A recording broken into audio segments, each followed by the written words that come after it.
Hillary Clinton hitting Donald Trump for making his neckties in China. I really would like him to explain why he paid Chinese workers to make Trump ties.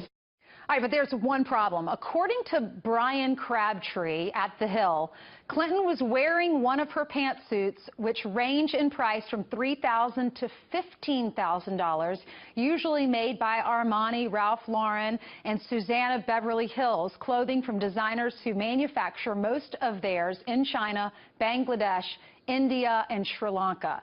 Joining me now, the author of The Power of Relentless, Wayne Allen Root. Thank you for being with me. We appreciate that. Hi, good morning. Ainsley. Good morning. Hi.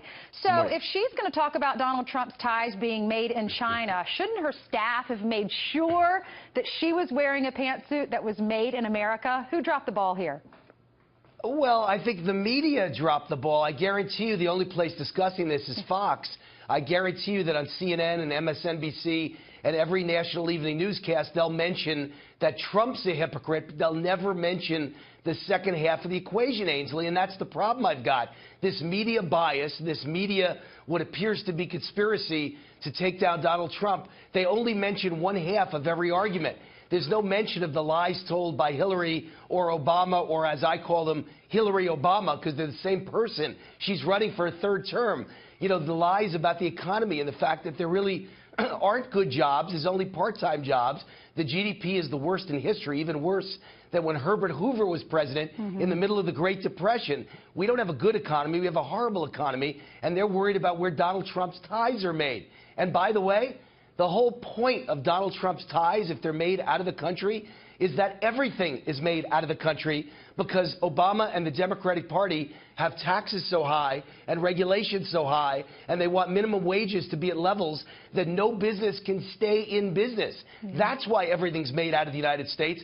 That's the whole reason Donald's running to change that. You're right. Because business owners don't go into business to fund the government. They go into business to make money for themselves and for other families here in America, to put food on the table. That's why Donald Trump today is coming out with his tax plan. He says he wants to drop corporate tax to 15%.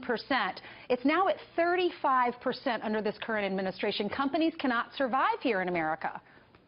Yeah, I'll tell you the two problems I see. I love what Donald's saying. I saw a preview of what he's going to come out with in Detroit today with his economic plan. And yes, one of them is to drop the highest corporate tax rate in the world to a good level that we can afford to bring jobs back to America. But a second one is the best news I've ever heard: a freeze on regulations. The only thing I want to hear more than a freeze on regulations is I want to hear a rollback, a repeal of regulations and a repeal of Obamacare. Because not only can we not afford any new regulations, Ainsley, we can't afford the ones we've already got. They're driving every businessman in America out of business. It's a disaster out there.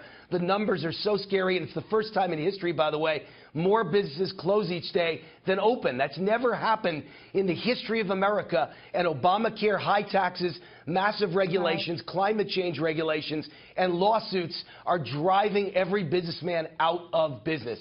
Wayne Allen Root, thank you so much, and congratulations on your book. If you at home want to pick it up, The Power of Relentless. Thanks for being with us.